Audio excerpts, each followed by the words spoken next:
అధిక బరువు అనేక సమస్యలకు కారణం. సాహితీ యోగా ఆన్లైన్ క్లాసులో జాయిన్ అవ్వండి.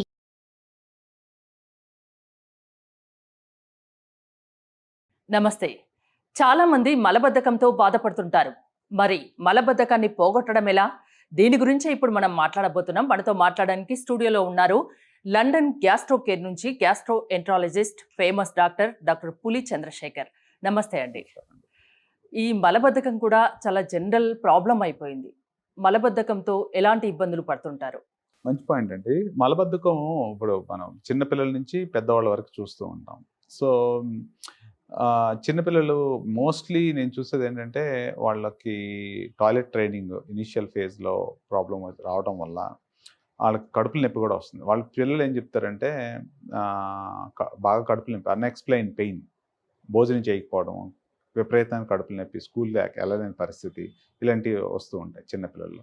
పెద్దవాళ్ళకి ఏజ్ పైబడిన వాళ్ళు ఏమవుతుంది అని అంటే వాళ్ళు అప్పుడు దాకా ఒక రకంగా రోజు మోషన్ పొద్దున్న లెగ్గంగానే మోషన్కి వెళ్ళటం అయింది. తర్వాత ఏమైపోతుందంటే వెళ్ళలేకపోవటము, 2 రోజులకు ఒకసారి వెళ్ళటం, 3 రోజులకు ఒకసారి వెళ్ళటము, ఆ ఇబ్బందితోటి వాళ్ళు ఏంటంటే ఫుడ్ కూడా చేయలేరు. చాలా ఇబ్బంది. చాలామంది ఓల్డ్ ఏజ్ పీపుల్ కంప్లైంట్ చేసేది ఏంటంటే ఈ యొక్క మోషన్ సరిగ్గా వెళ్ళలేకపోతున్నాము, నేను తినలేను, నాకేదో అయిపోయింది, ఈ రకమైన ఫీలింగ్లో ఉంటూ ఉంటారు అనమాట. సో కొంతమంది ఏంటంటే లేడీస్లో కూడా సో చాలా ఇబ్బందులు చూస్తూ ఉంటాం. పీసీఓఎస్ పేషెంట్స్ కూడా, వాళ్ళు కొద్దిగా లావుగా ఉన్న పేషెంట్స్, లేదనుకుంటే కొంతమందికి నార్మల్ డెలివరీ అయిన పేషెంట్స్ మెనోపాజ్ వచ్చేసరికి మళ్ళీ కాన్స్టిపేషన్ కూడా వస్తూ ఉంటుంది. లేదా థైరాయిడ్ పేషెంట్స్, వీళ్ళందరిలోనూ ఈ మలబద్ధకం అనేది మనం కామన్గా చూస్తూ ఉంటాము. వాళ్ళు ఎన్నో రకాల రెమెడీస్ ట్రై చేస్తూ ఉంటారు, ఫైబర్స్ అవి ఇవి ట్రై చేస్తూ ఉంటారు. ఎన్ని చేసినా వాళ్ళకి కొన్నాళ్ళు పని చేస్తుంది, కొన్నాళ్ళు పని చేయదు, చాలా ఇబ్బందికి గురవుతూ ఉంటారు వీళ్ళు. అంటే ఎలాంటి వారికి ఎక్కువగా చూస్తుంటారండి ఈ మలబద్ధకం అనేది? సో జనరల్ హెల్త్ కండిషన్ ఉన్న వలన, లేకుంటే జనరల్ పీపుల్లో కూడా ఎలాంటి ప్రాబ్లమ్స్ లేకుండా ఈ ప్రాబ్లం రావచ్చు? ఓకే, 2 రకాలు చూడొచ్చు. ఒకటి అక్యూట్ కాన్స్టిపేషన్. ఫర్ ఎగ్జాంపుల్ నేనే ఉన్నాను, ఏదో మెడికల్ రీజన్ వల్ల హాస్పిటల్లో అడ్మిట్ అవుతాను, లేకపోతే ఏదో సర్జరీ ఏదో జరుగుతూ ఉంటుంది. అప్పుడు మనకి చాలా కొత్త ట్యాబ్లెట్స్ ఇవ్వడం జరుగుతూ ఉంటుంది. లేకపోతే మనం యూజ్ చేసే రొటీన్ అంటే పబ్లిక్ ఏరియాస్ యూజ్ చేసే టాయిలెట్స్ మనకి యూజ్ చేయాలనిపించదు, అవాయిడ్ చేస్తూ ఉంటాం. లేకపోతే బెడ్ రిడెన్ పేషెంట్స్ ఉంటారు. సో మనకు మోషన్ వెళ్ళాలంటే ఒక పొజిషన్, ఒక సిట్టింగ్ పొజిషన్, ఒక మసిల్ చేంజెస్. అంటే ఇప్పుడు మోషన్ వెళ్ళాలంటే ఈ పొజిషన్లో కూర్చోవాలి, మన పొట్ట లోపలికి అనుకోవాలి, కింద మజిల్స్ రూట్ చేయాలి, అప్పుడు టాయిలెట్కి వెళ్ళాలి. అదే బెడ్ రిడెన్ పేషెంట్స్ ఉన్నారనుకోండి, వాళ్ళకి వెళ్ళలేరు. ఒక చిన్న ఎగ్జాంపుల్ చెప్తాను మీకు. ఒక 82 ఇయర్స్ పేషెంట్ చిన్న జారి కింద పడ్డారు. పడిన తర్వాత హాస్పిటల్ అడ్మిట్ అయిన తర్వాత ఆవిడికి మోషన్ వెళ్ళలేకపోవడం వల్ల ఆ స్టూల్స్ అన్నీ కింద పెల్విస్లో స్టిక్ అయిపోవడం వల్ల యూరిన్ కూడా పట్టలేదు. దానివల్ల యూరిన్ ఇన్ఫెక్షన్ వచ్చింది. యూరిన్ ఇన్ఫెక్షన్ వచ్చి సెప్టిక్గా మారిపోయి 2 months ఆ హాస్పిటల్లో గడిపారు. ఆవిడ చనిపోతారు అనుకుని ఐసీయూలో పెట్టారు, అటు చేశారు, ఇచ్చేసారు, అంతా అయిపోయింది. వాళ్ళ డాటరు ఫైనల్గా డిశ్చార్జ్ అయింది. అంటే ఈ కమ్యూనికేషన్ అవుతూ ఉన్నది, అంటే ఎవరో చెప్పారన్నమాట, సో అండ్ సో మాట్లాడండి అంటే, సో నేను చెప్తూ ఉన్నాను. తర్వాత డిశ్చార్జ్ అయిన తర్వాత నా దగ్గరికి వచ్చారు. ఆ ముసలావిని ఒకటే అడిగాను, అంటే వీల్ చైర్లో పట్టుకొచ్చారు. ఒకటే అడిగాను, ఏంటమ్మా ప్రాబ్లం అని అడిగితే, నేను మోషన్ వెళ్తే చాలండి అని అడిగాను. ఆమె ఫస్ట్ నుంచి 2 నెలల నుంచి అదే చెప్తుందంట హాస్పిటల్లో. 2 నెలల నుంచి తను మోషన్ వెళ్ళలేదు. కానీ వాళ్ళు ఆ ప్రాబ్లం కాకుండా urine infection, sepsis, intensive care, ఇదంతా గోలగోలగా ఉంది. సరే ఒకసారి మోషన్ వెళ్ళలేకపోతుంది, ఏదైనా ప్రాబ్లం అడ్డుపడిందేమో అని చెప్పి చూడటానికి వెళ్తే ఆవిడకి almost 2.5 kilos of stool are stuck there. So enema ఇచ్చి క్లియర్ చేస్తే నెక్స్ట్ డేకి ఆమె నడవడం మొదలుపెట్టింది. వాళ్ళ కూతురు ఎంత ప్రౌడ్గా ఫీల్ అయ్యారు, కేరళ నుంచి వచ్చారన్నమాట, ఎంత ప్రౌడ్గా ఫీల్ అయ్యారంటే she was so thankful. 2 months నుంచి తను సఫర్ అయింది, భోజనం లేక, నడవలేక, వీల్ చైర్లో ఉండి చనిపోతారు అనుకున్న పేషెంట్. అంటే ఇదంతా ఎందుకు చెప్తున్నానంటే యాజ్ సింపుల్ యాజ్ దాట్ అవ్వచ్చు. ఇంకొక పేషెంట్, ఒక ఆవిడ ఉన్నారు 82, వాళ్ళేంటి బెంగళూరు నుంచి వచ్చారు. సో ఆవిడ మోషన్ వెళ్ళాలని ట్రై చేస్తుంటే కింద వరకు వస్తుంది, వెళ్ళలేకపోతున్నానని చెప్పారు. చాలా హాస్పిటల్ చాలా లాక్సేటివ్స్ వాడారు. సరే ఎండోస్కోపీ చేస్తే ఆ కింద మలం దగ్గర కనీసం పెన్సిల్ కూడా తూరే అంత ఇది లేదు. సో నేను చూసి గుడ్ పాయింట్. 20 years బ్యాక్ ఆవిడ పైల్ సర్జరీ అయిందంట. అయినప్పుడు ఆ ట్రీట్మెంట్ ఇచ్చినప్పుడు మరి స్టిచ్ చేయడం ఏదో జరిగి ఉంటుంది. సో అది over period of time scarring తోటి మొత్తం బ్లాక్ అయిపోయింది. కానీ ఆవిడ చెప్తున్నారు, నాకు కింద వరకు వస్తుంది, బయటికి రావట్లేదని. సో ఈ పేషెంట్కి నేను సర్జరీ లేకుండా డైలిటేషన్ చేస్తాము, చేస్తే నెక్స్ట్ రోజు మామూలుగా మోషన్కి వెళ్ళారు. సో ఈ చాలామందికి వాళ్ళు ఏదో డబ్బులు కావాలనో లేకపోతే ఇవి తినాలనో కాదు, చిన్న రోజుకు ఒక మోషన్ వెళితే చాలు, నేను feel happier in my life. Especially 80 years వచ్చేసరికి అంత సింపుల్గా ఉంటుంది వాళ్ళ లైఫ్. కానీ ప్రాబ్లం ఎక్కడ వస్తుందంటే we don't actually give enough time to listen to those people. అంటే వాళ్ళు మాట్లాడేది మనం పూర్తిగా అవగాహించుకోవడం మా డాక్టర్స్గా మాదే తప్పు. సో వీళ్ళందరికీ ఎందుకంటే I give them enough time and space.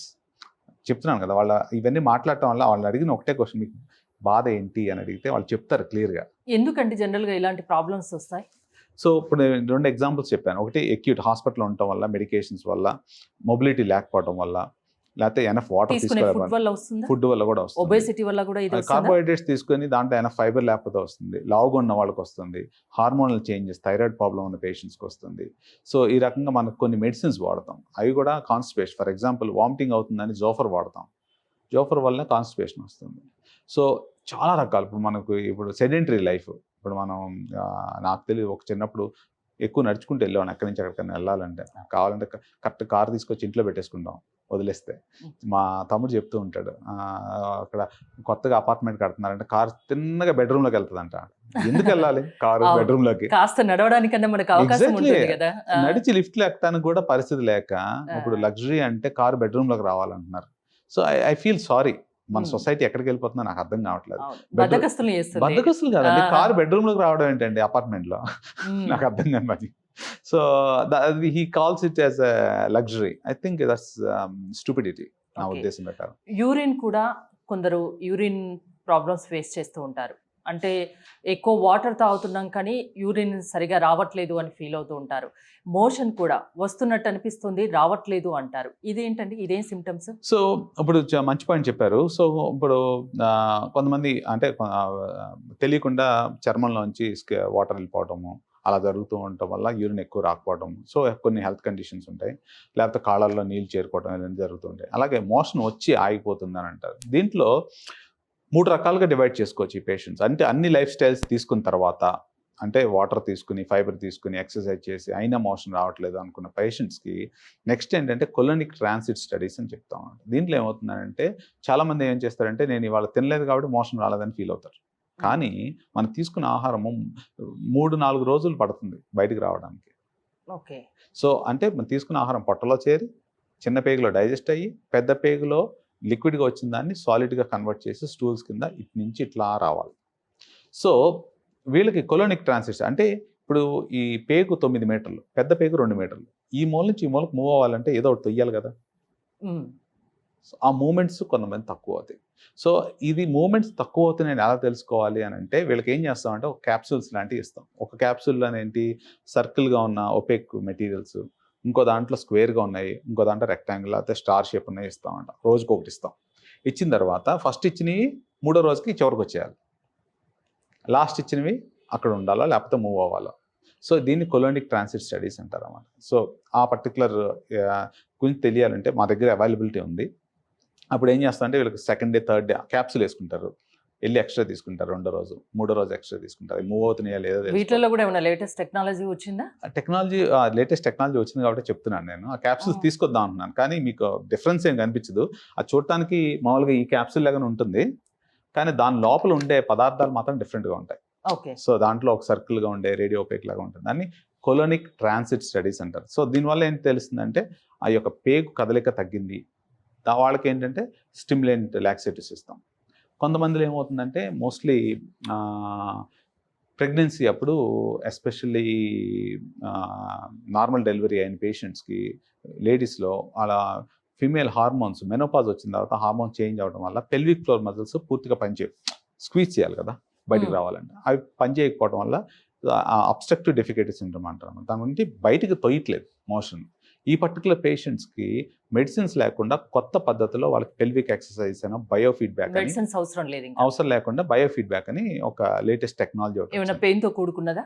ఏముండదండి, పెయిన్ ఏముండదండి. సో దీంట్లో ఏం చేస్తామంటే ఫస్ట్ ఆఫ్ ఆల్ ఈ పర్టికులర్ పరికరం చూసారనుకోండి, సింపుల్గా ఉంటుంది. దీనికి ఒక చిన్న మెషిన్ లాగా ఉన్నది.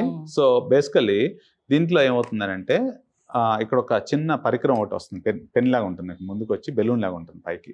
ఓకే. సో దాన్ని పేషెంట్కి లోపల ఇన్సర్ట్ చేసి వాళ్ళ యొక్క ప్రెషర్స్ ఎలా ఉన్నాయి లోపల మెజర్ చేసుకున్న తర్వాత వాళ్ళ యొక్క బాడీని రీట్రైన్ చేస్తాం అన్నమాట. ఇలా స్క్వీజ్ చేస్తే లోపల, సో బేసికలీ ఆ మూమెంట్స్ మళ్ళీ వెనక్కి తీసుకురావచ్చు.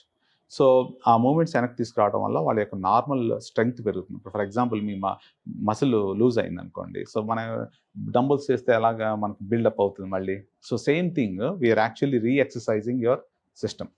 దాంతో ఏంటంటే మళ్ళీ మోషన్ నార్మల్గా లాంగ్ టర్మ్ టాబ్లెట్స్ లేకుండా బయో ఫీడ్బ్యాక్, బయో అంటే మన యొక్క ఓన్ ఫిజియాలజీ, బయో ఫీడ్బ్యాక్ అంటే ఏంటి అని. బయో ఫీడ్బ్యాక్ మన ఓన్ బాడీ దానికి ఫీడ్బ్యాక్ ఇస్తున్నాం. అంటే ఇక్కడ పని చేయట్లేదు, దీన్ని మళ్ళీ రీసెట్ చేస్తున్నాం.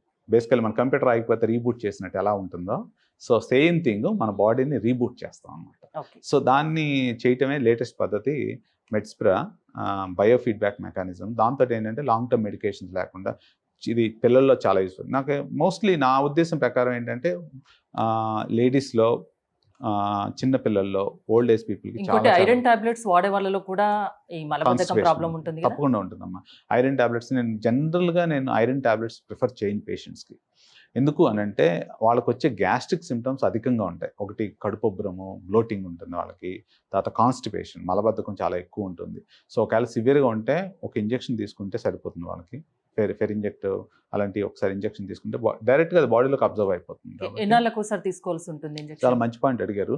సో దానికి ఒక స్పెషల్ క్యాలిక్యులేషన్ ఉంటుంది, మీకు ఎంత డెఫిషియన్సీ ఆఫ్ ఐరన్ ఉన్నది, సో అది ఎన్ని గ్రాములు తీసుకోవాలి, తర్వాత 6 months తర్వాత మళ్ళీ ఒకసారి బ్లడ్ టెస్ట్ చేసుకుని ఇంకా తక్కువ ఉందనుకుంటే మళ్ళీ రిపీట్ చేసుకోవచ్చు. లేకపోతే మామూలుగా ఉంటే జనరల్గా అక్కడ ఏంటంటే 6 months 12 months ఒకసారి తీసుకున్న తర్వాత సరిపోతుంది. మళ్ళీ ఒకసారి బ్లడ్ చెక్ చేసుకుని తక్కువ ఉంటేనే తీసుకోవాలి, లేకపోతే కారణాలు ఏంటో కనుక్కోవాలి. ఓకే. ఇంతకుముందు మీరు చెప్పారు ఈ మోషన్ అనేది ప్రతిరోజు వెళ్తే హెల్తీగా ఉంటారు అని. ఒకవేళ ప్రతిరోజు వెళ్ళలేని వాళ్ళు అంటే ఎన్ని రోజుల వరకు రాకుంటే ఖచ్చితంగా మీ ఇలాంటి డాక్టర్ని సంప్రదించాలి? ఒక 2-3 రోజులు, వారం రోజులు వచ్చి ఆగిపోతే ఒక పద్ధతి. ఇదే కంటిన్యూస్గా ఉందనుకోండి, ఇందాక మీకు 3-4 ఎగ్జాంపుల్స్ చెప్పాను. ఫస్ట్లో కొంతమందికి క్యాన్సర్ 20 ఏళ్ళు అబ్బాయి వచ్చినప్పుడు నాకు పూర్తిగా నేను వెళ్దాం అనుకున్నా కానీ వెళ్ళలేని పరిస్థితి అని చెప్పాడు. ఇంకో అతనికి ఏంటంటే కొలైటిస్, అల్సరేటివ్ కొలైటిస్, పేగుపోత వ్యాధి. అతను కూడా ఇలా కడుపుబ్బరమో నేను మోషన్ వెళ్ళలేకపోతున్నాను వెళ్ళి లోపల చూస్తే ఆల్మోస్ట్ టెన్నిస్ బాల్ అంత లంప్ ఉంది ఇక్కడ. అతను కూడా ఎర్లీ క్యాన్సర్ రిమూవ్ చేయాల్సి వచ్చింది. ఇది కూడా క్యాన్సర్ కి దారితీస్తుందా? ఏదంటే మలబద్ధకం అనేది ఒక కారణం అవ్వచ్చు క్యాన్సర్ కి. ఎందుకంటే అది ఒక గొట్టం కదా, పెద్ద పేగు అనేది గొట్టం, దాంట్లో బ్లాక్ ఉంటే రాదు కాబట్టే మలబద్ధకం.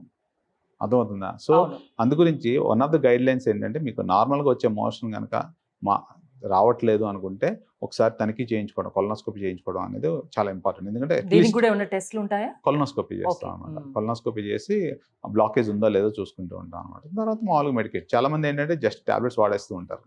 ప్రాబ్లం ఏదైనా ట్రీట్మెంట్స్ ఉన్నాయి, ముందు మీరు డాక్టర్ని కన్సల్ట్ అవ్వండి, ప్రాబ్లం ఎక్కువ కాకుండా చూసుకోండి అని చెప్తున్నారు. Thank you doctor. Thank you very much.